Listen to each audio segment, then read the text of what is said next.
सिंह और आप देख रहे हैं नेक्स्ट 9 न्यूज। लोकतंत्र का सबसे बड़ा महापर्व लोकसभा 2024 का चुनाव पिछले आम चुनाव की तुलना में कई मायनों में अलग है। इस बार के चुनावी महामुकाबले में लोगों की जो नजरें हैं दिल्ली की 7 लोकसभा सीटों पर टिकी हुई हैं, जहां बीजेपी पिछले 2 बार से लगातार क्लीन स्वीप करती हुई आ रही है। लेकिन इस बार दिल्ली के मुख्यमंत्री अरविंद केजरीवाल की गिरफ्तारी के बाद हालात बदलते हुए नजर आ रहे हैं और इंडिया गठबंधन की आम आदमी पार्टी और कांग्रेस से बीजेपी को कड़ी टक्कर मिलती हुई भी नजर आ रही है। आपको बता दें, बीजेपी आप और मुख्यमंत्री अरविंद केजरीवाल के भ्रष्टाचार और उनकी गिरफ्तारी का हवाला देकर दिल्ली की जनता से वोट मांग रही है, तो वहीं आम आदमी पार्टी अपने ऊपर किए गए कहीं ना कहीं इल्जाम को भाजपा के ऊपर मढ़ने की कोशिश में लग गई है। लेकिन अब देखना होगा कि इसमें किसकी जीत होगी। लेकिन वहीं आपको बता दें, इंडिया गठबंधन के प्रत्याशियों के लिए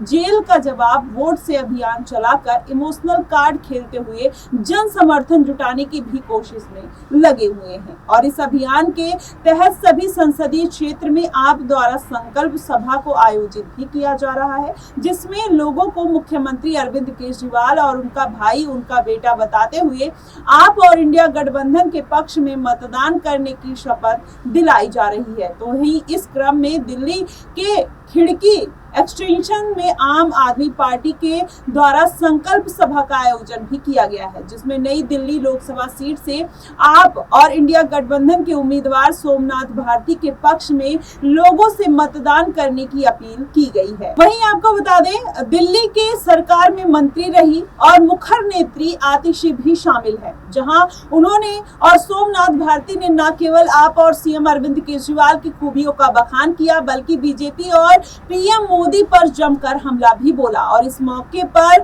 नई दिल्ली लोकसभा सीट के प्रत्याशी सोमनाथ भारती ने बड़ा दावा करते हुए कहा है कि 3 मई को अरविंद केजरीवाल को कोर्ट से जमानत मिल जाएगी।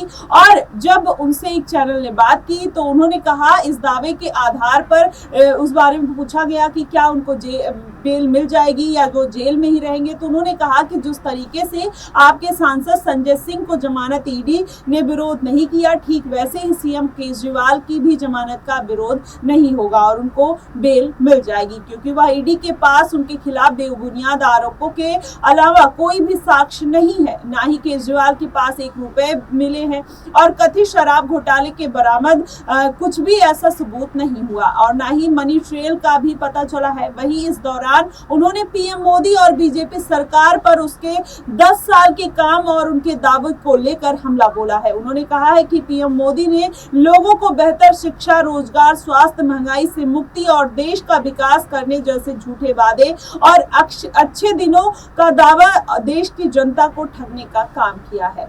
आज महंगाई चरम पर है। घरेलू गैस सिलेंडर 1000 रुपए पहुंच चुका है। रुपया डॉलर से मुकाबले अपने निचले स्तर पर पहुंच गया है। देश में महंगाई, बेरोजगारी है। भारती ने वही कहा कि अब दिल्ली की जनता इस तानाशाही सरकार के झांसे में नहीं आने वाली है और इस बार वो बीजेपी को इसके सबक भी सिखाते हुए दिखाई देगी। जनता के लोकप्रिय मुख्यमंत्री को जेल में भेजने का जवाब दिल्ली की जनता वोट से देगी और इस बार दिल्ली की सभी 7 सीटों पर इंडिया गठबंधन के उम्मीदवारों को जीत दिलाएगी। वहीं मंत्री आतिशी ने बीजेपी पर निशाना साधते हुए कहा कि वह भारतीय जनता पार्टी की सरकार है, जिन्होंने लोगों को 15-15 लाख रुपए देने का वादा किया था, लेकिन बाद में बेशर्मी से कह दिया कि ये तो जुमला था।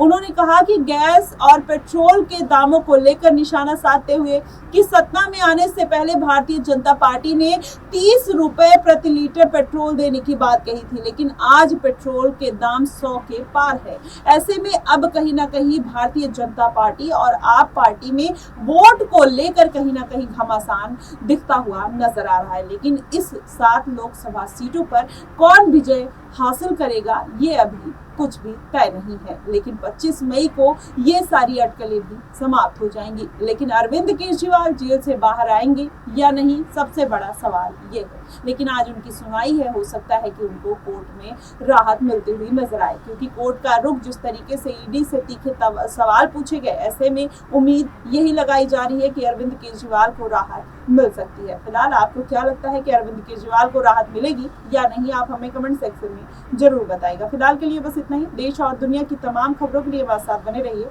Next 9 news.